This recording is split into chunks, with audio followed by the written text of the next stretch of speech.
Happy Friday, everyone, and welcome to the Real Vision Daily Briefing.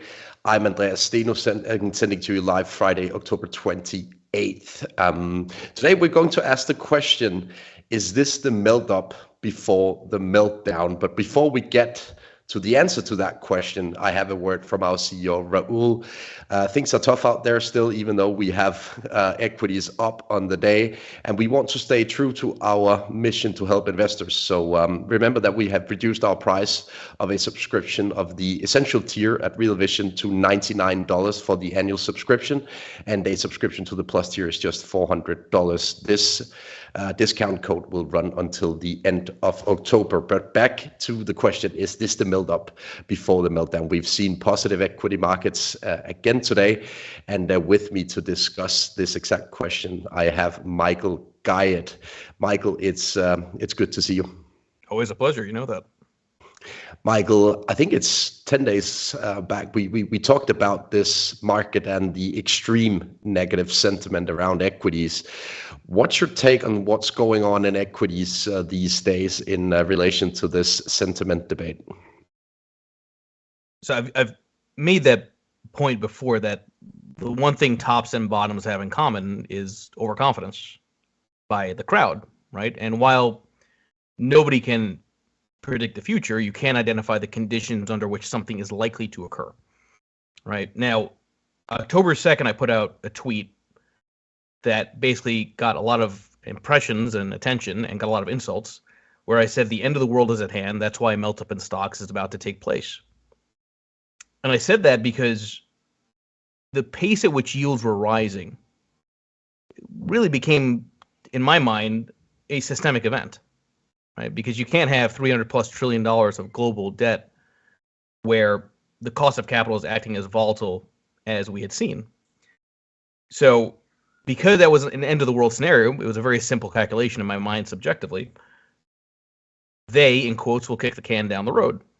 There will be some kind of stabilization that takes place in the bond market. You cut off the system reset tail risk. That's enough for stocks to run higher.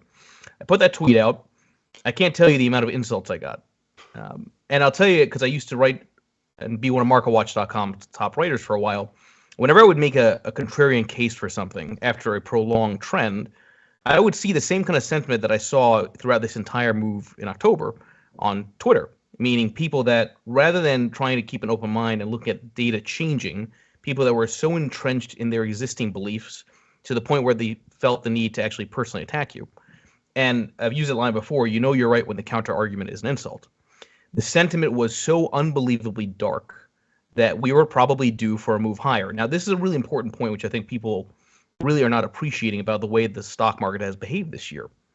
Aside from the hell of treasuries acting worse than stocks, which is why my funds have gone through such a nasty drawdown and why hopefully now they'll come back, I hope.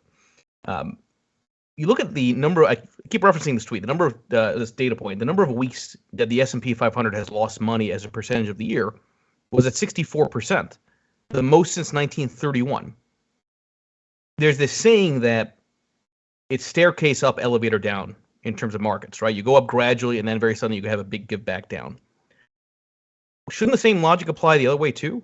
Because the number of weeks that the S&P has lost money has conditioned people to be bearish, because it's been a staircase down this time. So why is it so impossible to think that you couldn't have a very sudden elevator up moment, which would be a melt up, where stocks really shockingly move higher, surprising everybody for no obvious reasons, just because everyone is so convinced that it keeps going lower. And, you know, in the context of a bear market where these kind of moves often happen before lower lows. Michael, I'm pretty used to looking at sentiment data from, for example, the CFTC futures data or the Bank of America fund manager survey on a monthly basis. But it seems as if you put a lot of value in the sentiment signal from financial Twitter. So what's your favorite sentiment gauge? My favorite sentiment gauge is looking at defensive sectors themselves. So it's not just the subjective aspect of what I was seeing on Twitter. Final week of September, utilities utterly collapsed against equities as equities were going lower. It's not an opinion. I put a research paper, an intermarket approach to beta rotation, won the 2014 Dow Award. When you see after a prolonged decline, utilities very suddenly very weak, that tends to mark a short-term bottom. Now, utilities have been strong the bulk of the year. That's a risk-off signal. That's kind of the joke of my funds. They've actually been correct in the idea of being defensive risk-off because what's been strong this year? Utilities. What's been weak this year? Lumber relative to gold. The signals have been right. The expression treasuries were wrong. But my point is that utilities were the first early sign that you would have potentially a low because utilities got smacked at the very end of September into a declining market. That's a risk-on signal. And then lumber relative to gold is stabilizing and looking like it wants to perk up a little bit. Again, typically what you see in advance of a risk-on lower volatility regime. So forget about the FinTwit arguments for a moment. The quantitative signals were all giving you the same message that you are likely going to have some kind of a better environment to take risk under. Now, so long as bond market volatility subsides, again, I think this is critical to this. If the end of the world is the bull case, right, meaning bond market volatility stops, stocks start running, we may not be done yet with this move higher because now we're entering the November to April best 6-month period where seasonality-wise, stocks tend to do well, right? So you look at that, you look at breadth, what's been leading this whole time? It's been small caps. Everyone keeps talking about Microsoft earnings, Amazon earnings. Underneath the surface, the number of stocks that are rallying, it's like people are not, it's right in front of them. It's so obvious that there's breadth that's improving.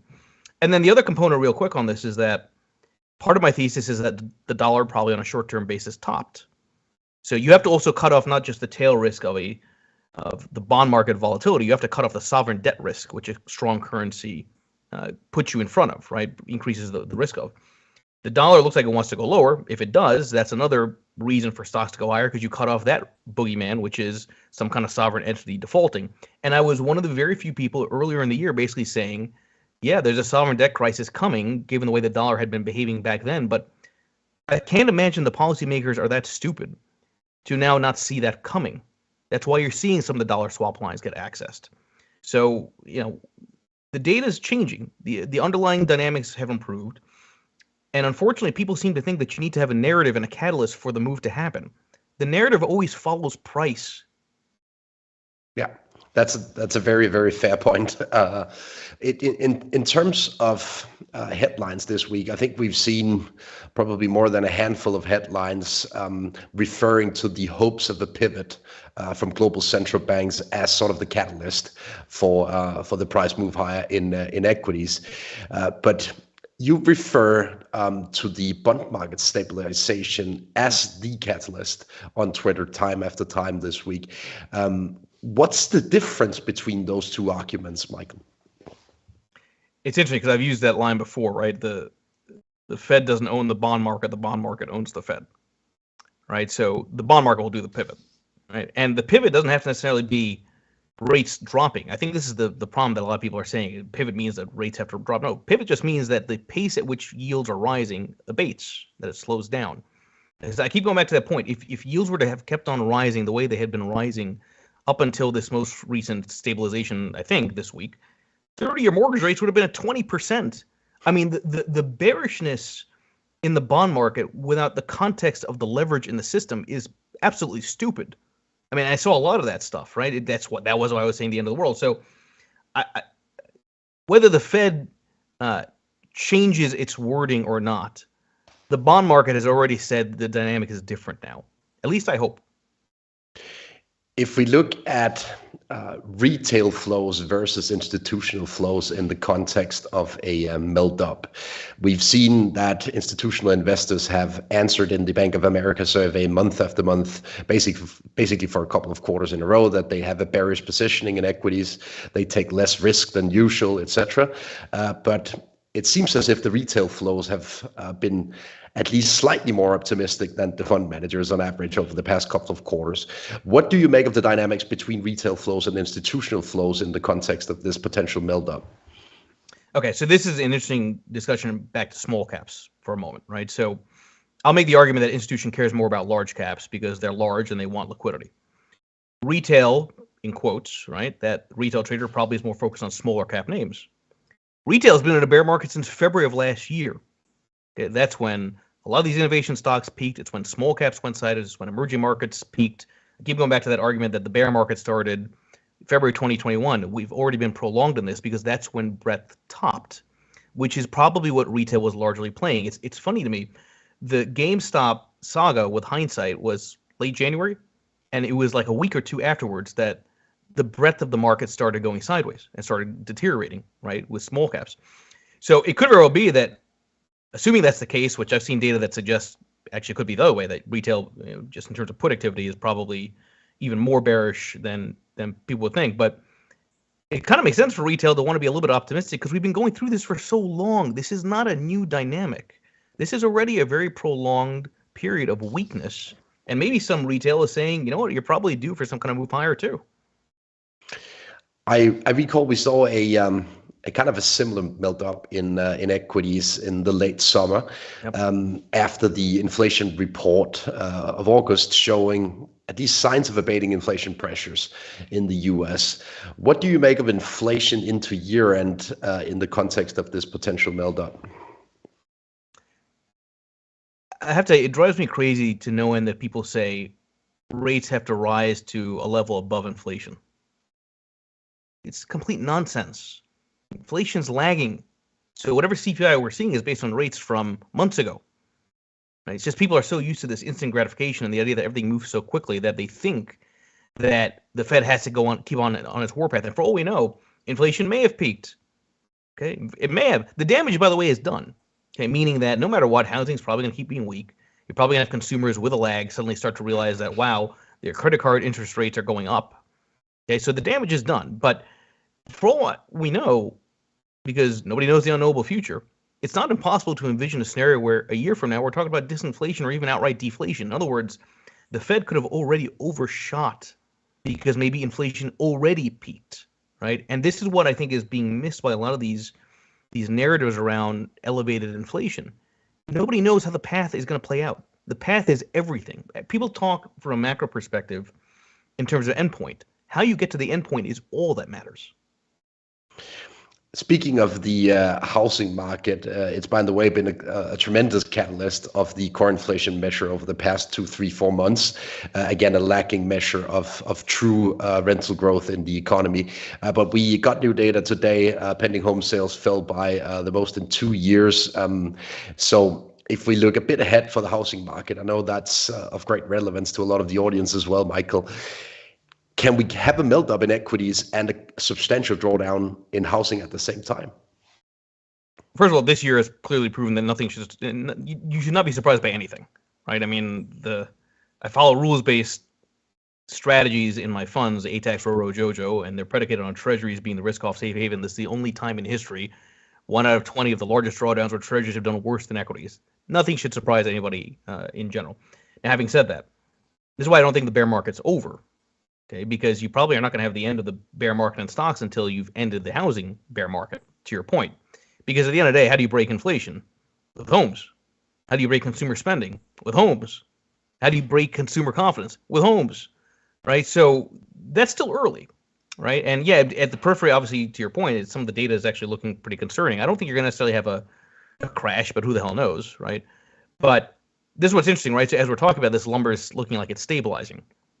So it's interesting because in the context of a bear market, I go back to path. What if yields were to drop? What if you have a risk-off period after this, melt up I think we're in stocks, meaning stocks go down and treasury yields fall, which is consistent with risk-on, risk-off dynamics. Treasuries being the safe haven again, which hopefully I can capture with my funds. Okay, if that's the case, what happens to 30-year mortgage rates? They drop for a moment in time. What happens to, at the margin, housing? A feeling that you should buy a home now before rates go higher again. So you can see a scenario where you could get these moves higher in sentiment and pick up in housing activity just because for a moment in time there's a little bit of a relief with yields dropping, right? Which ultimately would still probably result in more risk off at some point, right? But that could result in some kind of optimism actually for housing to actually hold, or at least even go up a little bit before going lower. If we look at the supply-demand dynamics of the housing market, in terms of supply, we've heard the story for basically years now that there is almost a permanent supply scarcity of housing in the US. And if we add to that most people currently stuck in a home with a fixed 30-year mortgage, they probably don't want to move. Why sell right now? Could you envisage a scenario with a lack of supply into next year? Yeah, well, so this is what's so contradictory about high rates, right? So you need low rates to get construction, to resolve inventory. Okay, well, good luck with that now. So oddly enough, you can actually make an argument that that's going to restrict supply even more because you're not going to have as much home building. I can make the same argument about competition, right? I keep making this point that the real way to solve inflation is with competition. Well, good luck trying to have competition and new companies entering various industries when rates are as now elevated as they are, right? So this stuff is a little bit more complex, I think, than most will think through, right, in terms of implications on higher rates and what your end goal ultimately is. But yeah, sure, I think that's valid. I think a lot of people are probably just going to stay put, right, in their homes. Okay, so you may have a complete collapse in the velocity of housing transactions, but that doesn't necessarily mean that you have a collapse in housing prices, right? Because if people are just not transacting, nobody knows what the real price is. Yeah, but there is an old saying saying that volume leads price in housing markets, but not this time around, I guess. Right. Yeah. Again, we're in a very weird environment, so you should really keep an open mind to think that anything and everything can happen. Michael, you've said over and over the past couple of weeks that this is not the end of the world. We have a potential short-term melt-up in front of us in regards to equity markets. But if we look a bit further ahead, we've had this discussion all year. When will we enter a recession? Do you think it matters for the medium-term equity outlook, given the current sentiment? Maybe. I say that because it's hard to know, because housing is a bigger driver of expansions and recessions than the S&P, right? Just from the wealth effect standpoint, housing is even the Fed itself has said that, right? So could you have a recession and equities rally? Sure. Probably not very much, because at some point you'd think fundamentals matter. And keep in mind also that part of this dynamic with higher rates is you've probably killed off buybacks for a while, which has been a big driver of PE expansion over the last decade or so. But it's funny, right? Because consumers are still spending, right? So either they're not aware, or there really is a lot more cash than people realize floating around. And if that's the case, maybe that is a reason for the economy to actually keep holding on and doing well, at least in nominal terms. If we look at the whole pamphlet of reports that we've seen from megatech companies this week, it's been more or less a bloodbath, at least if you look at the top 5 or 10 tech companies over the past couple of weeks in markets. But one thing I've noticed is that we haven't really seen any layoffs from any of these big tech companies. What do you make of the labor market and these big whales in the tech space? Yeah, so this is why the negative narrative, as seductive as it is not now being proven out by the data. Because you're right, you would have expected by now to see some layoffs at the margin. Could still be coming up, obviously, right? I mean, but you never know. Maybe the Fed can thread the needle, and you're not going to get to the stress point where that's going to be your requirements. I mean, keep in mind the tech companies are also still very flush with cash themselves anyway, so they can keep the labor in play, right? And everyone's afraid of losing talent, so that kind of makes some sense, I'd argue. But I'm going to argue to you that this bloodbath in tech is the best thing imaginable for real stock pickers. The biggest frustration for anybody that's tried to play momentum is that the momentum was really centered around the FANGs, around the mega cap tech names, because rates are so low. So maybe these higher rates are actually going to be very good for everything else around the tech names. You take out some of this money that's been concentrated in these mega cap, large cap tech names, got to go somewhere. So maybe it starts getting deployed in other parts of the economy and the smaller parts of the market. So the FANG pain ends up, I used that line on Twitter earlier today, as the generals fall, the soldiers rise, right? I mean, that's kind of what's happening in this breadth move. If we take a step back and look at similar periods in time, I think this sounds as if we have sort of a combination of 2000, 2001 ongoing, and maybe also the mid-70s. Let me tell you why. If we look at the mid 70s, we actually had a melt up in equities in 74, 75, right around the peak in inflation. That could be the case this time around again, while there is clearly a resemblance to the style of the moves that we saw in the equity markets around 2000, 2001, if you're right. What do you make of these historical comparisons? Do you find any particularly compelling comparisons to history? Yeah, maybe. I mean, I'm always cautious with analogies like that because you're talking about a sample size of 1 or 2, right? And it's like, the dynamics are so much more different, so much more leverage, debt to GDP, way more obviously elevated than the 70s. By the way, in the 70s, Treasury still acted as a risk-off safe haven. They were down a lot less, but they still acted as a safe haven. It's funny, I keep going back to you want to consider buying dislocations and selling normality. The biggest dislocation is in the bond market relative to equities, right? Which is probably why risk-off is going to come back at some point. But I do think you have to be careful with making too many historical comparisons against prior periods because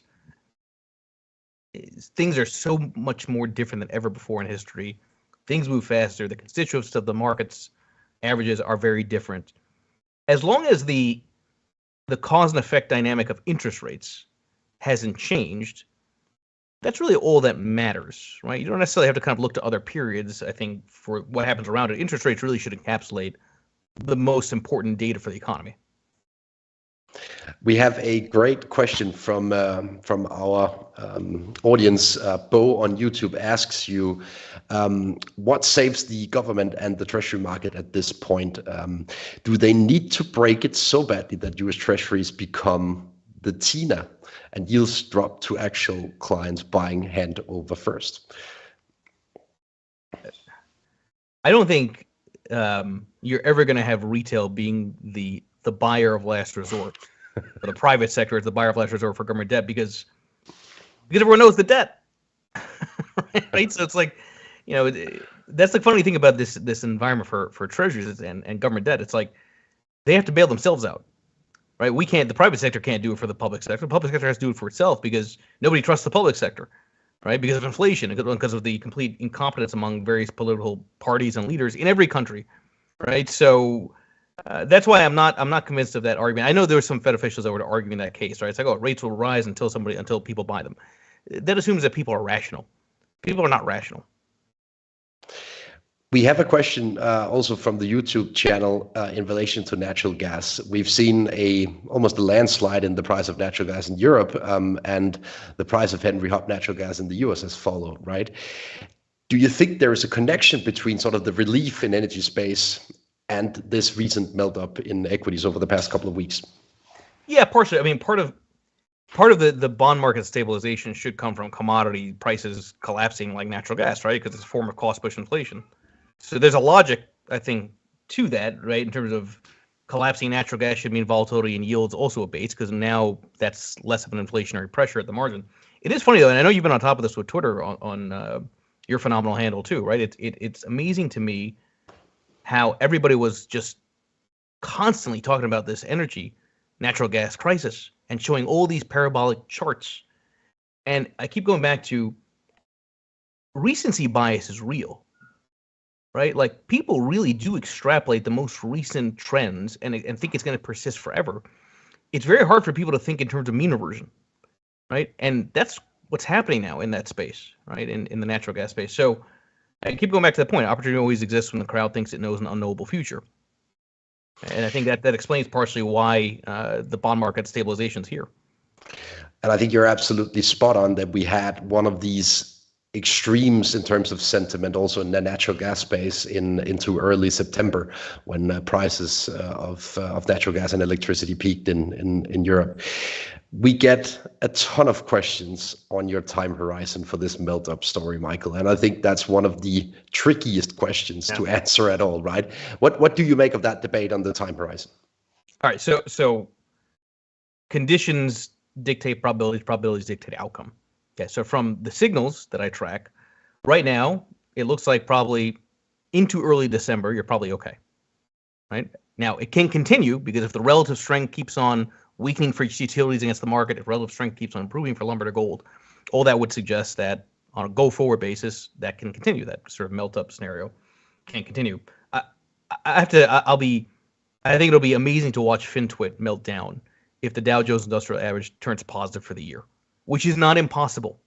Okay, I mean, but having said that, it's not a victory lap. My hope is that after this comes the return of real risk off, meaning stocks falling, credit spreads widening, consistent with what you see in a real recession, and treasury yields dropping, meaning treasuries as the safe haven.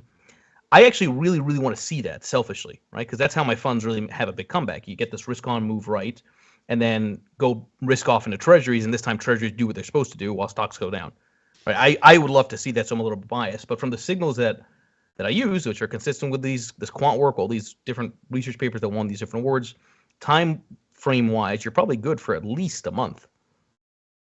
If we look at the long treasury ETF TLT over the course of the next month and a half, same time horizon as your melt up story in equities, we've seen early signs of a stabilization in the TLT. But what do you make of the TLT ETF?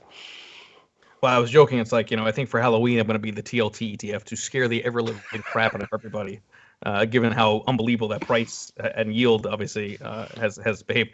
I think likely, we'll see, I think most likely treasuries go sideways for a little bit as the stock market's rising, right? That you end up having sort of a feeling of stabilization around these yield levels for the 10-year, for the 30-year, which again is enough to at least present the illusion of certainty that the cost of capital is going to be somewhat stable for at least for now, right? I always go back to markets need the illusion of stability, the illusion of it, right?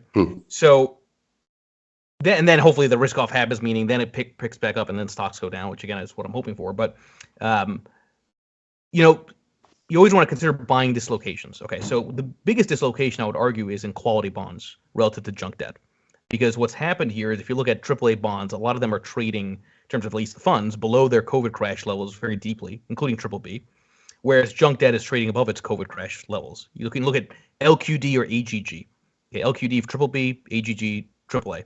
Both ex-dividend bond ETFs are below their COVID crash levels, whereas the junk debt ETF HYG is trading still above its COVID crash level. That's a dislocation, right? So in other words, conservative has done far worse than aggressive, which is really bizarre when you think through it. Okay, that's a dislocation that I think for those that are looking for income, that's the area that's worth paying attention to. It's also one of the reasons I'm excited for my bond ETF JoJo. But if I'm right on that, there's going to be money that goes into AAA because now there's some real blue chip names that have very high yield. And then at some point, you're going to have credit spreads blow out because at some point, all of this massive leverage by the junk debt issuers, there's going to be a concern that they're going to roll over all that debt at much higher rates at some point. And then investors will probably front run that by selling, right? So as much as I'm arguing for melt up, for the asset class or the area to really focus on if you're a longer term investor, probably is high quality AAA bonds. Interesting viewpoint, Michael. Let me try and summarize the discussion. First of all, the melt-up is probably already here, according to you. And one reason why you think the melt-up is here is that the sentiment is basically as bad as it gets, or at least it was at the beginning of October. The time horizon is at least until early December or thereabout. And meanwhile, the TLT ETF, or the long end of the yield curve, could sort of stabilize alongside higher equities. But before we leave you all for the day, I wanted to play a soundbite from an interview that aired earlier today on Real Vision. And according to Raul, our CEO, this is the most important interview in the history of Real Vision. So let's listen to this soundbite and get back to the discussion. And so you've got to the point now whereby you can put in Robert De Niro as Gandalf, and 1 second later, you get an image output. So the first output of that was that hit the mainstream was DALL-E from OpenAI. That was in April of this year. So you can say a cyberpunk goth girl overlooking Neo Tokyo, and boom, 8 seconds later, it's generated. And this is a totally unique creative image that did not exist in the world before, right? It did not exist in the world before. All the data that went into that, so it was about 600 million images, it can't recreate any of those images. Instead, it's learned the principles of that. So again, it's the principle-based analysis, which is insane, right? Because it's like again, it's the heuristic stuff that we do all the time. And it can combine different concepts. So you can say a Van Gogh by Banksy, and it will do a Van Gogh by Banksy, or kind of do Scream. And now there's more and more technologies that have emerged from that. So OpenAI kind of announced the closed beta of that. And then my company, Stability AI, created a version that was 30 times faster and more powerful. The great interview is already out for the essential tier today at the Real Vision platform. But Michael, I have one thing for you before we leave the show for the day, because I've made it my trademark to always conclude the daily briefing with a meme. And I've made a personal meme for you today because I simply love talking to you. I love how you always test the narratives. And therefore, I always learn something when I discuss with you. So here's the meme for you. Michael Guyot, time for a melt up. This is fine amidst the fire. Michael, thank you for joining us. It was a pleasure to host you. That perfectly summarizes exactly what I said October 2nd. Yeah, exactly. I will be back myself again Monday with Katie Stockton guesting the show. Have a great weekend out there.